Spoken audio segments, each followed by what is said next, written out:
everyone, Christina Whiteley here, realtor with Fabulous Homes Colorado, powered by Keller Williams Freedom. And this is Fabulous Neighbors of Colorado, where we feature local businesses and entrepreneurs. And today I'm so lucky I get to sit with Vicki Houston. Hi, Vicki. Hi there. How are you? I'm doing well. How are you? Good, thanks. Thank you for doing a Zoom with me, quarantine edition. Sure. I'm looking forward to when we're all released to meeting you in person. Yes. So Vicki is the owner of Vicki's Organic Elderberry Syrup. So Yes. A lot of us don't know, I don't, what is elderberry syrup? Well, it is usually a mixture of dried elderberries, boiled in water, and many different people add different ingredients. So you can add cinnamon, some like clove. I'm not a big fan of clove, so mine personally doesn't have clove, but there's all different kinds of ingredients. Ginger, I prefer turmeric in mine, even cayenne pepper, so a lot of different herbs as well go into it. Okay, I didn't realize you could make it like different flavors and stuff. Turmeric's supposed to be really good for you too. So It is. How can elderberry help? I mean, I see on Facebook all the time, oh, I feel like I'm coming down with something, and they're like, oh, get some elderberry. I mean, does it boost the immune system? How does it work?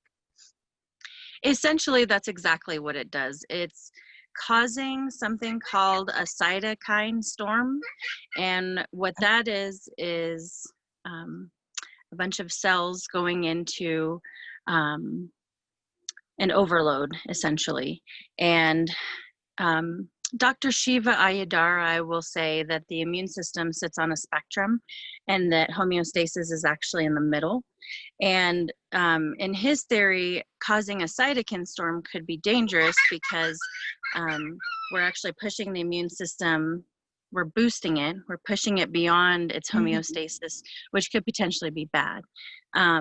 And so in someone who already has some autoimmune issues or is already sick, causing a cytokine storm through using something like elderberry syrup could potentially be bad. So there is a point in which you want to evaluate, is the medicine that I'm taking, even if it's natural, is it working for me? If it's not working, then we need to stop use. And if it's actually doing the opposite, if it's causing more symptoms or causing things to get worse, we want to stop immediately using that. So, how often should somebody use elderberry syrup? Usually daily, because essentially what it would do is coat the cells so that the virus or pathogen or microorganism cannot attach to the healthy cell. So that's the way in which elderberry would be most useful, is for someone to be taking it on the daily, at least morning and night, I would say. I usually say for an adult, a tablespoon twice a day. For a child, a teaspoon twice a day. Okay. Excuse me. Of course. Please go. I wanted to talk to her now.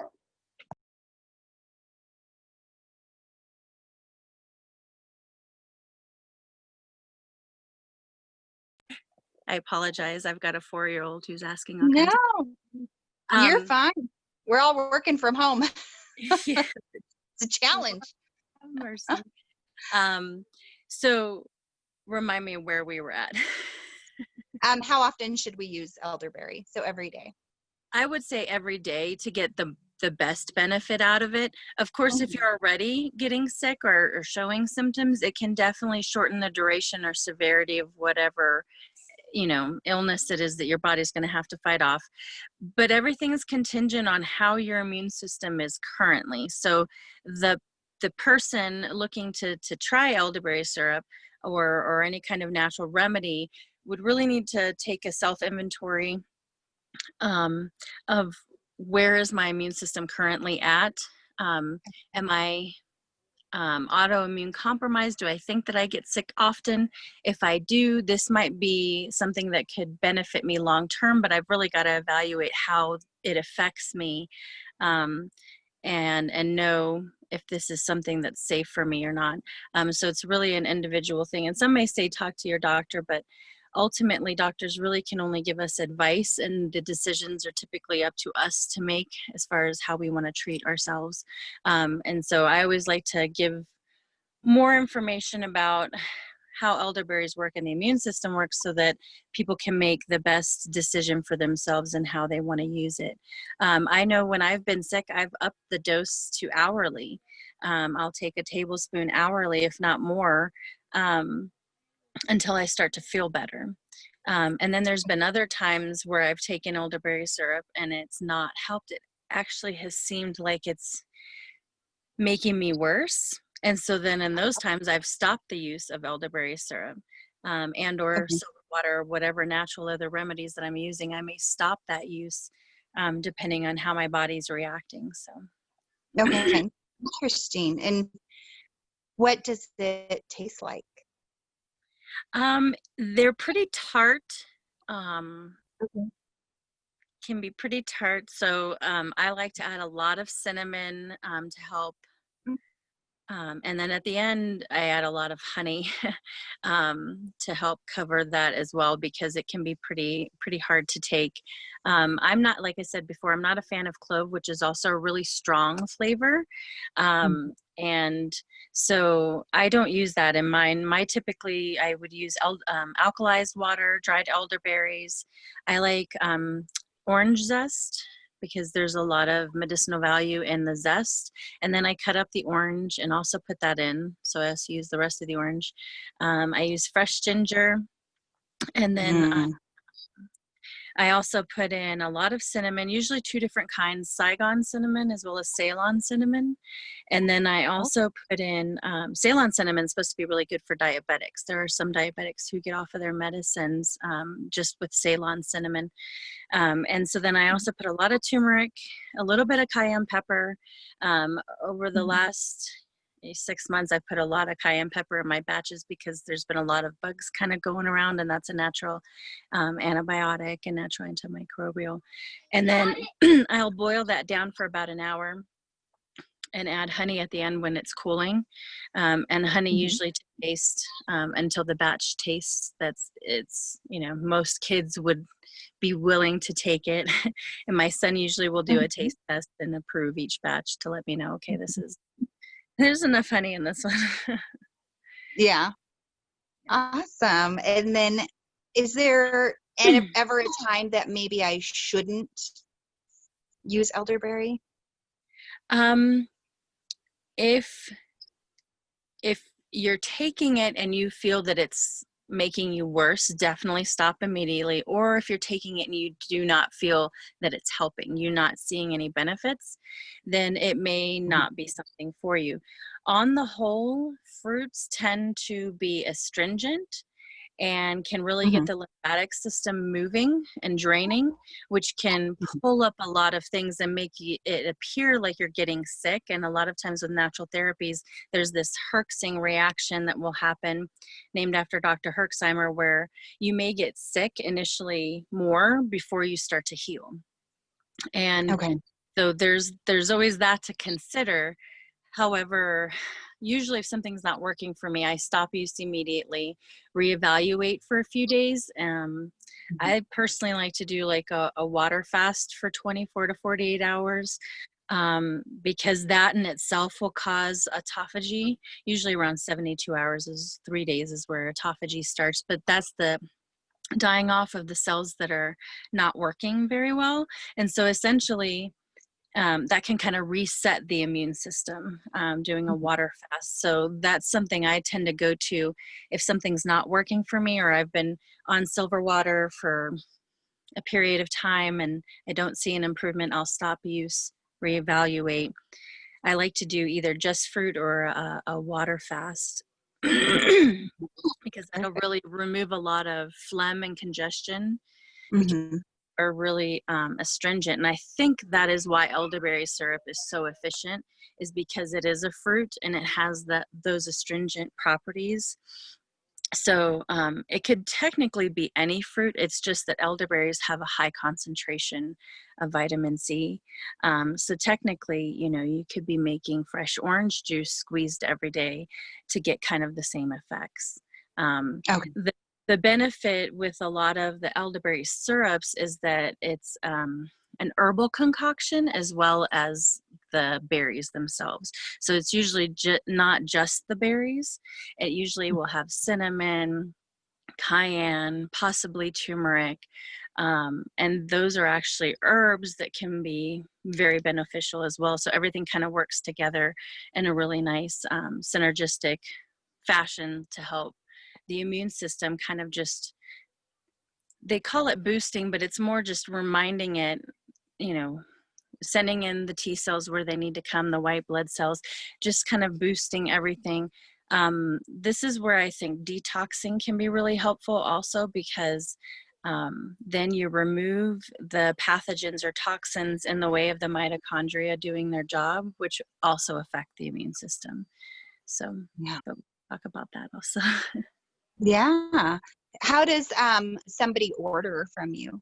Do you have a website or? Right now, it's just through our Facebook page, facebook.com/ElderberryByVicky. Okay. There is a backlog of dried elderberries as everything is going on right now. A lot of people have bought up elderberries. So the procuring of them has been a little bit more challenging, and the cost has definitely gone up. So I've slowed production, and I'm just kind of looking to see how, you know, how many people. There's only been a few people who've asked for it lately, and I think most of it was from this article that had come out about the cytokine storms, and so there was a certain level of fear around elderberry because of that article. And so that was one of the reasons I wanted to address that, because it's important to know that the immune system that the patient is dealing with can be positively or negatively affected by whatever medicine that they use. So it's an important topic to have. Excuse me just a second. Sure.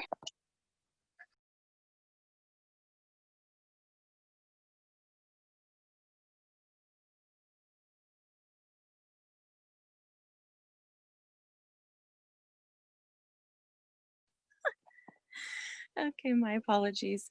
No, you're fine. We can all relate. We're all stuck inside right now with our kids, and you're doing awesome. You're doing Oh my wonderful. goodness.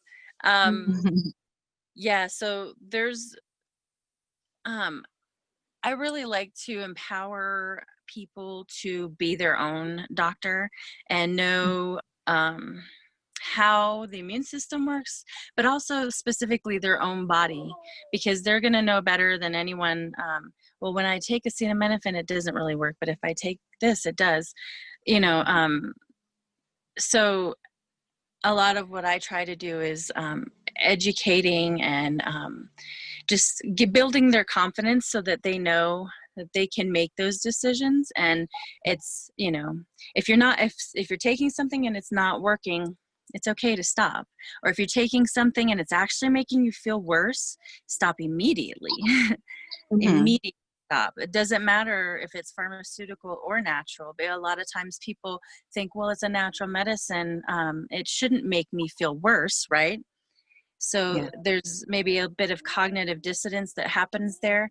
But ultimately, if something you're taking is not working, it's best to stop immediately, reevaluate, and maybe it's a matter of getting a fresh batch of something, or you know, maybe it's a matter of reevaluating the entire diet, because what we put into our body can be food, or can be healthy for us, or it can be poison based on what it is and how it's prepared that we're putting into our body. So if someone were to microwave pizza every night and eat that every night, 7 days a week for years on end, not only will the radiation affect them, but then there's certain level of all the gluten and the dairy, because it turns out that's actually not really meant for human consumption. So that over time is all carcinogenic. So you've got the radiation buildup, then you've got the gluten, then you've got the dairy, all compounding on the cells and creating interference with what I believe to be the mitochondria, so that if there's toxins or pathogens in the way of the mitochondria telling all the other cells, they're creating ATP cell energy, and telling all the other cells how to behave. And if there's stuff in the way of that, then your body is going to eventually start displaying something that we would call today like autoimmune issues. But essentially, it's like your body is being poisoned. And if we remove those poisons, your body will begin to start functioning the way that it should, and the way that it probably did before all those toxins were introduced. So, of course, we can talk about tobacco use, we can talk about drinking alcohol, both of which are extremely toxic. But then there's sugar, and there's, eating foods from a microwave, or how they are prepared, if they're prepared, in the wrong way. And so a lot of times the best way to go is to eat a whole food, and usually it's just a fruit. You can go mono fruit, like just grapes, for a few days, and that will detox your body to a certain level, to where you're not hungry because you're eating as much grapes and drinking as much water as you want. But your body's going to get the cell nutrient level that it needs, and your whole lymphatic system is going to start pushing out all the toxins naturally, because then you're feeding the body what it needs. And so my mom, she probably would be mortified that I'm bringing this up, but she still smokes tobacco, and it breaks my heart, because although I can express to her in words how toxic this is and what it's doing to her, she is addicted and she's not stopping. And for those who are smoking and this virus, apparently they're supposed to be really toxic together. And so even with that, faced with this evidence, she's still not willing to quit. And so, I understand that there's a lot of people out there who have lifestyles and are making daily choices in what they're doing with their life that will have implications, and they'll think, whatever she tells herself every day, or when she lights up, it's just one more, it's not going to matter. It actually does in the long run. And so, all of those decisions that we make throughout the day, as well as our mental health, I think play into our immune health, and how well our body will respond to the stress, the trauma of a virus, of an emotional trauma, whatever is happening. Our body will respond in essentially the same way, on the cellular level, to whatever trauma. So, Yeah, absolutely. learning to mitigate a multitude of things in order for your immune system to kind of fall into homeostasis. It's a hard game. It's not easy. It's something that takes a lot of time and effort. And maybe now that we're at home, a lot of us can focus that attention, on our immune health, because ultimately, once our immune health is in alignment, it doesn't matter what pathogen we're presented with. It shouldn't present a big problem for us. So making sure that our filtering organs, like our kidney and our liver, are functioning properly, those are really important to immune health. So someone who's drinking alcohol a lot, that's doing a lot of damage to the liver, and you're not going to be able to get rid of some other toxins. So, all of those things start to come as to pieces of the puzzle to how we remain healthy. And elderberry, I think, is just one element of a level of protection, a level of awareness, that we can be feeding our body, so that if we were to encounter anything, our body is like, oh, well, we already have this level of protection. Essentially, there are some studies on elderberry saying that those who take it daily, it's essentially as if the healthy cells become slippery, and when presented with the virus, it can't attach. So the healthy cell is more slippery, and it just kind of, the virus comes in, but it can attach properly and it leaves the body. So ultimately it would be like minimal symptoms. You might feel sluggish for a day. You might sort of feel some congestion, but nothing heavy really sets in because the virus can't actually attach to the cells and move inside and start to replicate, because it's literally just brushing against and then being removed from the body. So there are some studies out there saying that on elderberry syrup. And that's one of the reasons I started to use it, is because I had some autoimmune issues. I've been sick most of my life on a lot of antibiotics, was diagnosed with lupus, moved here to get on cannabis oil to treat myself naturally, as opposed to the chemo that the doctors wanted to prescribe for the lupus.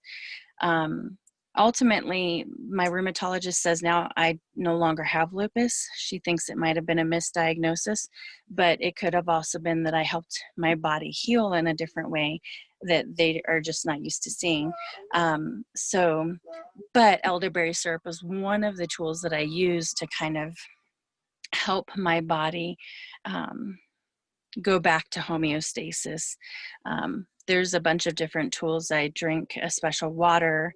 I changed the foods that I eat, and I try to do an 80-20 rule, because I'm a girl that grew up in Germany eating Kaiserschmarrn, which I don't know if you know what that is.